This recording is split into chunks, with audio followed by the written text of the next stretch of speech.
ಸ್ನೇಹಿತರೆ ನಮಸ್ಕಾರ. ಕಾಕಿಗೆ ನಮ್ಮಲ್ಲಿ ವಿಶೇಷವಾದಂಥ ಗೌರವ ಇದೆ. ಕಾಕಿ ಅಂತ ಹೇಳಿದ್ರೆ ಒಂದು ಭಯ ಇರಬೇಕು. ಕಾಕಿ ಅಂತ ಹೇಳಿದ್ರೆ ಒಂದು ರೆಸ್ಪೆಕ್ಟ್ ಸಹಜವಾಗಿ ಸಿಗಬೇಕು. ಅದು ಸಿಗದೆ ಹೋದರೆ ಏನಾಗುತ್ತೆ ಅನ್ನೋದಕ್ಕೆ ಸಾಕ್ಷಿ ಈ ಪ್ರಕರಣ.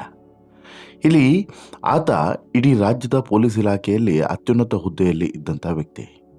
ಮಗಳು ಹೀಗಾಗಿ ಲಾಕ್ ಆಗಿ ಅರೆಸ್ಟ್ ಆಗಿ ಜೈಲನ್ನು ಸೇರಿ ಕಂಬಿಯನ್ನು ನಡೆಸ್ತಿರುವಂತಹ ಮಗಳನ್ನು ಹೊಂದಿದ್ರೂ ಕೂಡ ಈತ ತನ್ನ ಬದುಕಿನಲ್ಲೂ ಕೂಡ ತಾನೆಂಥ ಮಣ್ತಿನೋ ಕೆಲಸವನ್ನು ಮಾಡಿದ್ದ ಅನ್ನೋದಕ್ಕೆ ಸಾಕ್ಷಿಯಾಗಿ ಮೊನ್ನೆ ಬಿಡುಗಡೆ ಆಗಿದ್ದಂತಹ ಒಂದು ವಿಡಿಯೋ ಸಂಚಲನವನ್ನು ಸೃಷ್ಟಿಸಿತು. ಕೇವಲ ವಿಡಿಯೋ ಆಗಿದ್ರೆ ಒಂಥರ, ಆಡಿಯೋ ಕೂಡ ರೀ. ಆಡಿಯೋ ಎಷ್ಟು ರೊಮ್ಯಾಂಟಿಕ್ ಆಗಿತ್ತು ಅಂತ ಹೇಳಿದ್ರೆ ಈ ವಯಸ್ಸಿನ ಹುಡುಗರು ಕೂಡ ನಾಚಿಕೆ ಪಡಬೇಕು.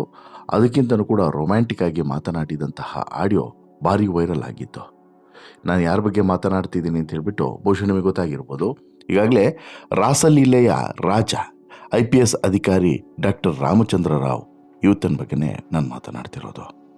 ಈತ ಯಾರು, ಈತನ ಭಯಾನಕ ಇತಿಹಾಸ ಏನು, ಎರಡೆರಡು ಮದುವೆ ಆಗಿದ್ದು ಯಾಕೆ, ಇವನ ಸ್ವಂತ ರಾಜ್ಯ ಯಾವುದು, ಕಚೇರಿಯಲ್ಲಿ ಕೂತು ಮಹಿಳೆಯರ ಸೊಂಟಕ್ಕೆ ಕೈ ಹಾಕುವಂಥ ಈತ ಓದಿರೋದು ಎಷ್ಟು, ಎಲ್ಲವನ್ನು ಕೂಡ ಡಿಟೇಲ್ ಆಗಿ ನೋಡ್ತಾ ಹೋಗೋಣ. ಅದಕ್ಕಿಂತ ಮುಂಚೆ ನೀವಿನ್ನೂ ಕೂಡ ನಮ್ಮ ಚಾನಲ್ಗೆ ಸಬ್ಸ್ಕ್ರೈಬ್ ಆಗಿಲ್ಲ ಅಂದರೆ ದಯವಿಟ್ಟು ಕೂಡಲೇ ಸಬ್ಸ್ಕ್ರೈಬ್ ಆಗಿ ಸ್ನೇಹಿತರೆ. ರಾಮಚಂದ್ರ ರಾವ್ ಬಗ್ಗೆ ಬಹುಶಃ ನಿಮ್ಮೆಲ್ಲರಿಗೂ ಕೂಡ ಗೊತ್ತಿರುವಂಥದ್ದೇ.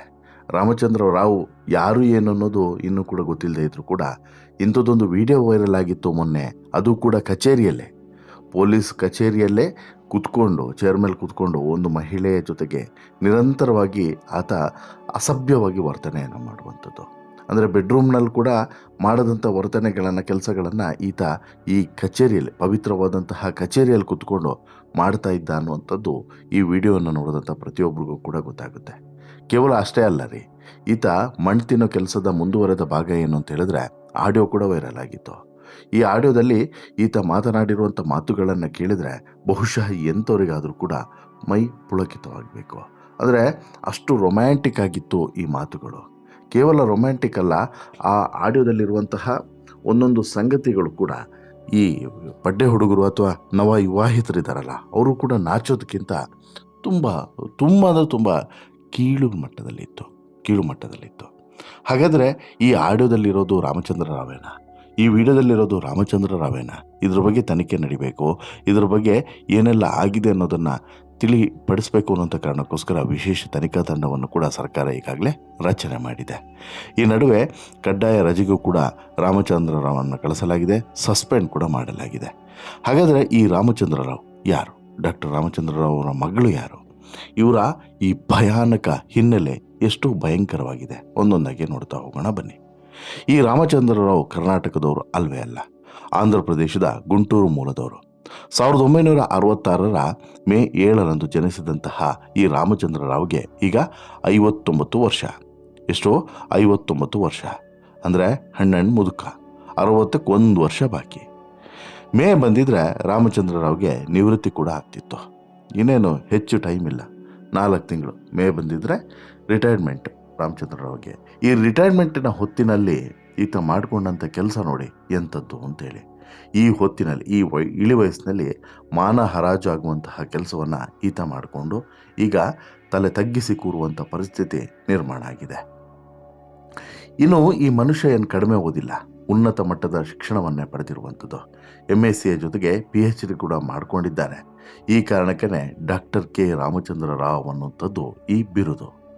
ಇದಾದ ಮೇಲೆ 1993 UPSC ಪರೀಕ್ಷೆಯನ್ನು ಬರೆದು ಪಾಸಾಗಿ 1994 ಕರ್ನಾಟಕ ಕೇಡರ್ IPS ಅಧಿಕಾರಿಯಾಗಿ ಕೆಲಸವನ್ನು ಶುರು ಮಾಡುವಂಥ ಈತ 31 ವರ್ಷಗಳ ಕಾಕಿ ಜೀವನವನ್ನು ಸಾಗಿಸಿ ಕಳೆದ 31 ವರ್ಷಗಳಿಂದ ನಿರಂತರವಾದಂಥ ಸೇವೆಯನ್ನು ಸಲ್ಲಿಸ್ತಿದ್ದಾನೆ. ಆದರೆ ಯಾವ ಸೇವೆಯನ್ನು ಈತ ಸಲ್ಲಿಸಿದ್ದ ಅನ್ನೋದಕ್ಕೆ ಸಾಕ್ಷಿಯಾಗಿ ಈಗ ಬಿಡುಗಡೆ ಆಗಿರುವಂಥ ವಿಡಿಯೋನೇ ಬಾಯ್ಬಿಟ್ಟು ಹೇಳ್ತಾ ಇದೆ. ಇನ್ನು ಈ ಸೀನಿಯರ್ ಅಧಿಕಾರಿ ರಾಜ್ಯದ ವಿವಿಧ ಭಾಗಗಳಲ್ಲಿ ವಿವಿಧ ಹುದ್ದೆಗಳನ್ನು ನಿಭಾಯಿಸಿದ್ದಾನೆ ಅನ್ನೋದು ಕೂಡ ಗಮನಿಸಬೇಕು. ದಾವಣಗೆರೆ, ಮೈಸೂರು, ವಿಜಯಪುರ, ಹುಬ್ಬಳ್ಳಿ, ಧಾರವಾಡ, ಬೆಂಗಳೂರಿನಲ್ಲೂ ಕೂಡ ಈತ ಕೆಲಸವನ್ನು ಮಾಡಿದ್ದಾನೆ. ಮೈಸೂರಿನಲ್ಲಿ IGP ಆಗಿ, ಬೆಂಗಳೂರಿನ ಮೆಟ್ರೋಪಾಲಿಟನ್ ಟಾಸ್ಕ್ ಫೋರ್ಸ್ನ ADGP ಆಗಿ, ಕರ್ನಾಟಕ ರಾಜ್ಯ ಪೊಲೀಸ್ ವಸತಿ ಮತ್ತು ಮೂಲ ಸೌಕರ್ಯ ಅಭಿವೃದ್ಧಿ ನಿಗಮದ MD ಆಗಿಯೂ ಕೂಡ ಕೆಲಸ ಮಾಡಿರುವಂಥ ಅನುಭವ ಈ ಮಹಾನುಭಾವನಿಗಿದೆ. 2023 ಸೆಪ್ಟೆಂಬರ್ನಲ್ಲಿ ಇದೇ ರಾಮಚಂದ್ರ ರಾವ್ ಡಿಜಿಪಿ ಹುದ್ದೆಗೆ ಬಡ್ತಿಯನ್ನು ಪಡಿತಾನೆ. ಸದ್ಯ ನಾಗರಿಕ ಹಕ್ಕು ಜಾರಿ ನಿರ್ದೇಶನಾಲಯ ವಿಭಾಗದ ಡಿಜಿಪಿಯಾಗಿ ಕೆಲಸವನ್ನು ಮಾಡುತ್ತಿದ್ದು, ಎರಡೆರಡು ಮದುವೆ ಆಗಿರುವಂಥ ವಿಚಾರವೂ ಕೂಡ ಈಗ ಗೊತ್ತಾಗಿದೆ. ಹೌದು, ಒಂದು ಮಾತಿದೆ, ಹುಣಸೆ ಮರ ಮುಪ್ಪಾದರೂ ಹುಣಸೆ ಹುಳಿ ಮುಪ್ಪ ಅನ್ನೋ ರೀತಿ. ಅದೇ ರೀತಿ ಇಲ್ಲಿ ವಯಸ್ಸು ಈಗ 59 ವರ್ಷ ಆಗಿದ್ದರೂ ಕೂಡ ವಯಸ್ಸಾಗಿರೋದು ದೇಹಕ್ಕೆ ಹೊರತು ಈತನ ನರನಾಡಿಗಲ್ಲ ಅನ್ನೋದನ್ನು ಬಹುಶಃ ಈತ ಸಾಬೀತುಪಡಿಸ್ತಾ ಇದ್ದಾನೆ. ಅದೇ ಕಾರಣಕ್ಕೆ ಎರಡೆರಡು ಮದುವೆ ಆಗಿದ್ದಾನೆ ಇದೇ ರಾಮಚಂದ್ರ ರಾವ್. ಹೌದು, ಮೊದಲ ಪತ್ನಿಯಿಂದ ದೂರವಾಗಿದ್ದಂತಹ ಈ ರಾಮಚಂದ್ರ ರಾವ್ ಎರಡನೇ ಮದುವೆ ಆಗಿದ್ರು. ಎರಡನೇ ಹೆಂಡತಿ ಕೂಡ ಮೊದಲ ಪತಿಯಿಂದ ದೂರವಾಗಿದ್ದವರೇ ಆಗಿದ್ರು.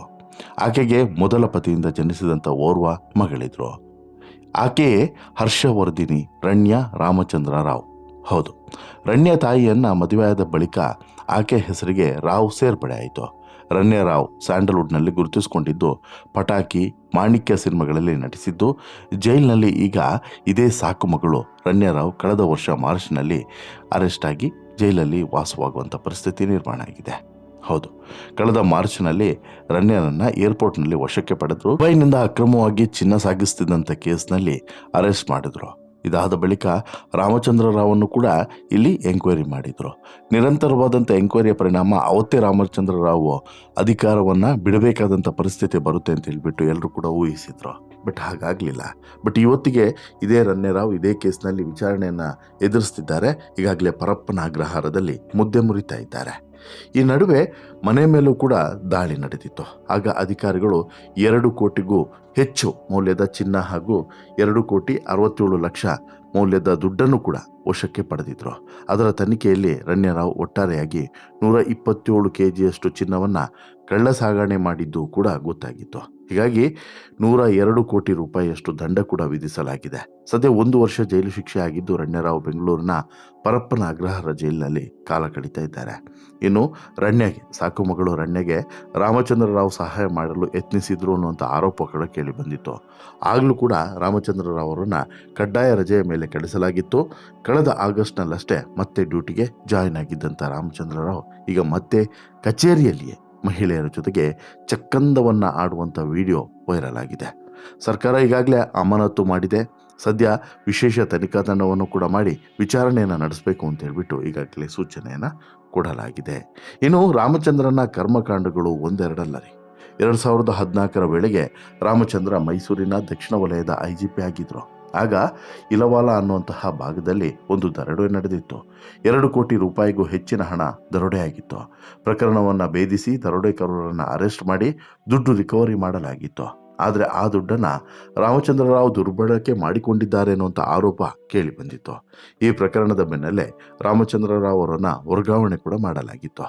ಆದರೆ CID ತನಿಖೆಯಲ್ಲಿ ಆರೋಪ ಸಾಬೀತಾಗಿರಲಿಲ್ಲ. ಹೀಗಾಗಿ ಪ್ರಕರಣ ಕೋರ್ಟ್ನಲ್ಲಿ ವಜಾಗೊಂಡಿತ್ತು.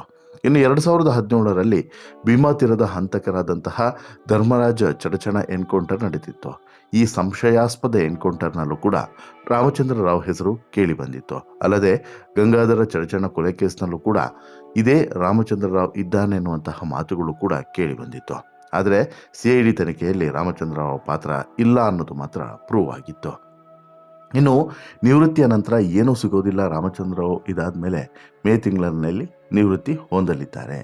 ಆದರೆ ಈ ಹೊತ್ತಲ್ಲಿ ಇಂಥ ಕೃತ್ಯವನ್ನು ಮಾಡಿರುವಂಥದ್ದು ಒಂದು ವೇಳೆ ನಿವೃತ್ತಿ ದಿನಾಂಕದವರೆಗೂ ಕೂಡ ಅಮಾನತು ವಾಪಸ್ ಆಗದೇ ಇದ್ದರೆ ನಿವೃತ್ತಿಯ ನಂತರದ ಸೌಲಭ್ಯಗಳಿಗೆ ತಡೆಯಾಗುತ್ತೆ. 31 ವರ್ಷ ಕೆಲಸ ಮಾಡಿದರೂ ಕೂಡ ಗೌರವಪೂರ್ವಕವಾದಂಥ ವಿದಾಯ ಸಿಗೋದಿಲ್ಲ. ಪಿಂಚಣಿ ಮತ್ತು ಗ್ರಾಚ್ಯುಟಿ ದುಡ್ಡನ್ನು ಕಂಪ್ಲೀಟಾಗಿ ತಡೆ ಹಿಡಿಯಲಾಗ್ತದೆ. ಅದೇ ನಿವೃತ್ತಿಯ ಬಳಿಕ ಈ ಆರೋಪ ಸುಳ್ಳು ಅಂತೇಳಿ ಆದರೆ ಅಮಾನತು ಅವಧಿಯ ಡ್ಯೂಟಿ ಅಂತಲೇ ಪರಿಗಣಿಸಲಾಗ್ತದೆ. ಪಿಂಚಣಿ, ಗ್ರಾಚ್ಯುಟಿ ಎಲ್ಲದೂ ಕೂಡ ಸಿಗ್ತದೆ. ನೋಡಿ, ಒಂದು DGP ಸೀಟ್ನಲ್ಲಿ ಕೂತ್ಕೊಂಡು ಯೂನಿಫಾರ್ಮ್ ಹಾಕ್ಕೊಂಡು ಮಹಿಳೆಯ ಜೊತೆಗೆ ಮಾಡಬಾರ್ದನ್ನು ಮಾಡಿದಂಥ ಪರಿಣಾಮ ಇವತ್ತು ಆಗಬಾರ್ದಾಗಿದೆ. ಆದರೆ ಇದು ನಿಜವಾಗ್ಲೂ ಕೂಡ ಪ್ರೂವ್ ಆಗಿ ಶಿಕ್ಷೆ ಪ್ರಕಟವಾದರೆ ಇದೊಂದು ಐತಿಹಾಸಿಕ ತೀರ್ಪು ಅನ್ನೋದರಲ್ಲಿ ಎರಡನೇ ಮಾತೇ ಇಲ್ಲ. ನಿಮಗೇನಿಸುತ್ತೆ ಸ್ನೇಹಿತರೆ? ರಾಮಚಂದ್ರ ರಾವ್ ಸಾಧನೆಯ ಪುಟಗಳನ್ನು ತಿರುವಿ ನೋಡಿದ್ರೆ ನಿಮ್ಮ ಅಭಿಪ್ರಾಯ ಏನು? ಇಷ್ಟು ದೊಡ್ಡ ಹುದ್ದೆ ಸಿಕ್ಕಿದ್ರು ಇಂತಹ ಮಣ್ತಿನೋ ಕೆಲಸ ಮಾಡಿದಂಥ ವ್ಯಕ್ತಿಯ ಬಗ್ಗೆ ನಿಮಗೇನು ಅನಿಸುತ್ತೆ? ದಯವಿಟ್ಟು ನಿಮ್ಮ ಅಭಿಪ್ರಾಯವನ್ನು ಕಮೆಂಟ್ ಮಾಡಿ ತಿಳಿಸಿ. ಜೊತೆಗೆ ಈ ಸ್ಟೋರಿ ಇಷ್ಟ ಆಯಿತು ಅಂತ ಹೇಳಿದ್ರೆ ಲೈಕ್ ಮಾಡಿ, ಶೇರ್ ಮಾಡಿ, ಚಾನಲ್ಗೆ ಸಬ್ಸ್ಕ್ರೈಬ್ ಆಗೋದನ್ನು ಮರಿಬೇಡಿ. ಧನ್ಯವಾದ.